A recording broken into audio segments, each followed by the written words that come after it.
Hi guys, welcome to my vlog. Welcome, nandito na naman tayo sa poultry para magbigay ng mga ideas sa inyo regarding sa pag-aalaga nitong mga manok. Pero bago po yan, shoutout tayo doon sa mga subscriber natin na patuloy na sumusuporta doon sa mga video ko. Since matagal bago ko nakagawa uli ng video dahil busy ako ng mga nakaraang linggo, hindi ko nabuksan yung mga comment sections regarding doon sa mga nagpapa-shoutout. May nakita ko doon pa ilan-ilan pero hindi ko nakabisado yung name nila. So next time po sa video ko, i-shoutout ko pa yung mga name nyo. Pero doon sa mga masusugit talaga subscriber natin na patuloy na nagte-text, humihingi ng advice, so nakakatuwa at nakaka-proud na hindi naman ako ganun ka-experto sa pag-aalaga ng mga manok ay nagtitiwala kayong humingi sa akin ng mga advice. Sana yung mga ideas na naibibigay ko sa inyo ay sana po makatulong. Lagi po nagte-text sa atin yan si Miss Angelina Nubila. So, nangihingi siya lagi ng advice sa akin. At saka po si Mr. Harold Valdez. So, nakakatuwa sir na magsisimula na yung poultry mo. Nakakatuwa na itinext pa niya sa akin yung area na sabi niya, ate, by this April, kakargahan ko na ng mga manok yung area ko. So, nakakatuwa po, di ba? Then si Miss Angelina, lagi din nagte-text sa akin yan regarding doon sa mga pinapakita niya, yung area niya, yung status ng pag-aalaga niya manok. So maraming salamat po sa inyo sa pagsusuporta sa mga video ko.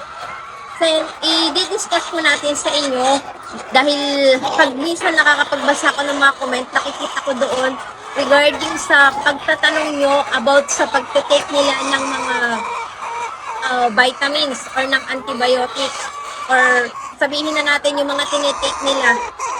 Laging tanong sa akin is ilang beses ba dapat nagtitake ng vitamins yung mga manok? Meron daw po kasing iba, araw-araw, merong iba, once a week lang. So, naguguluhan sila. Iba-iba po kasi minsan ang discarded niya ang mga nag-aalaga ng manok. Pero kung medyo confused po kayo, mas mabuti na naghihingi rin po tayo ng advice sa mga eksperto. Pero based on my experience, gusto ko lang po i-share sa inyo, ang pagbibigay ko po ng vitamins sa mga manok is once a week lang po. So, ang binibigay po nating vitamins, dahil nakita ko na rin po sa nakaraang video ko, yung, itong ating egg 1,000. Yan, once a week ko lang to po binibigay. Pag nagbibigay po ako, ibibigay ko to sa umaga. Di ba magpapakain tayo ng alas 6, ilalagay natin yan. And then, sa tanghali naman, or kung hindi sa tanghali, maybe tomorrow, ito naman ang binibigay ko, yung Vitamin Pro. So, dalawang vitamins po ang tinitake nila. Once a week ko po yan binibigay. So, bakit po? Bakit once a week? Yan ang tanong na iba. Bakit yung iba araw-araw? So, para po kasi sa akin, dahil nga po sa experience namin, yung unang alaga naming manok, marami rin pong namatay. Hindi sila namatay sa anumang sakit. Namatay sila sa iisa lang ang naging dahilan ng mga pagkamatay nila, yung prolapse po. So kaya iniwasan namin na masyadong mabigyan sila ng, kasi di ba yung vitamins yun na nagpapaitlog sa kanila, then yung kids yan na nagpapaitlog sa kanila. Kung ipupush ko po na ipupush sa kanya mag-vitamins, magpuproduce po siya na magpuproduce na egg. So, makaka-apekto po yung puwit nila. Alam niyo naman yung prolapse, di ba? Medyo bumubo kayo sa labasan ng itlog nila. Talaga naman, hindi ko na lang, wala kasi akong mga video na dahil noong time na yun, hindi pa ako nagbablog.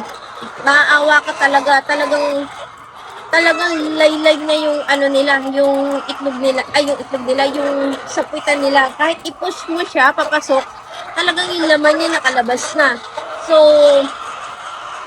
hindi talaga mabubuhay kung gano'n ang status ng manok. Kaya naisip namin, since na malalakas yung vitamins, ang ginawa namin, once a week na lang namin binigay. Para hindi namin maipush ang pag-itlog nila. So, ganun po.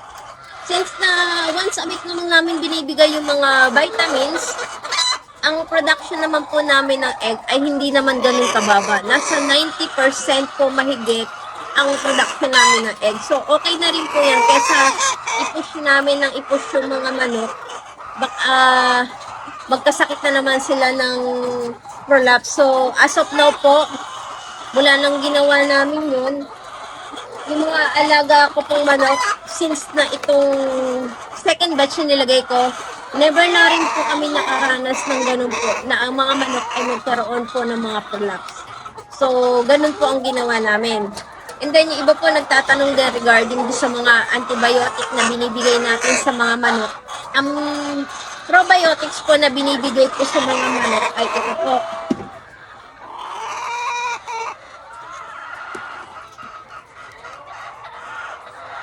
Ito po, Betracin Gold. Yan po yung binibigay natin sa mga manok. Ito pong Betracin Gold is medicated soluble powder for drinking water, antibacterials, vitamins, probiotics. So, vitamins din po ito. And then, at the same time, natutulungan nito yung mga manok. Dahil minsan yung mga manok, di ba, parang, alam mo yung parang dumadahak siya, yung parang may sipon. Para maiwasan na natin magdiretso at magkasakit at magkasipon yung mga manok, ipatek na po natin itong Betracin Gold sa kanila. Ihahalo lang naman natin doon sa isang drum ng tubig na yon para mainom po nila. So, yan po yung pinatitake ko sa kanilang probiotics. So, sa mga nagtatanong po kung ano pang mga antibiotics ang binibigay natin sa manok, ito po yung binibigay ko. Meron po nagtatanong din regarding sa pagpupurga. Actually, hindi ko pa na-try na magpurga nitong mga manok. Okay naman sila. Pero kung may iba pong nararamdaman yung mga manok, mas mabuting kumonsulta pa tayo sa mga expert. Kasi kung para sa atin, titingin lang tayo doon ng mabibilan. Gusto natin purgahin yung manok. Dahil gusto lang natin para, siyempre, isipin natin para makapag-produce sila ng egg. Isa po sa antibiotic, hindi tayo basta-basta nagbibigay eh. Kasi po, once na nag-take ng antibiotic yung mga manok na yan, pati yung egg production nila naapektuhan. Yung paglilay nila ng egg naapektuhan. Kaya mas mabuti pong kumukonsulta tayo sa veterinarian kung anong antibiotic ang pwede natin i-consult sa kanila kung merong nararamdamang ibang sakit yung mga manok. Pero dito sa mga alaga ko naman, okay naman sila. Wala naman po akong problema sa kanila. Yan. Okay naman po. Yung isa po pala sa pinapainom ko sa kanila, ito po. Lalo na pagka talagang stress yung mga manok, ito wala na kasing laman, bottle na. Ito yung electrolyte na sinasabi ko. So, yan po yung pinapainom natin para maiwasan yung pagka-stress ng mga manok. So, yan po yung mga gamot na natin-take ng mga manok natin. Sana yung mga ideas po na na-share ko sa inyo regarding dito ay makatulong po kahit paano sa inyo. So, maraming salamat po ulit sa mga sumusuporta po sa video ko. So, next time na lang po ulit.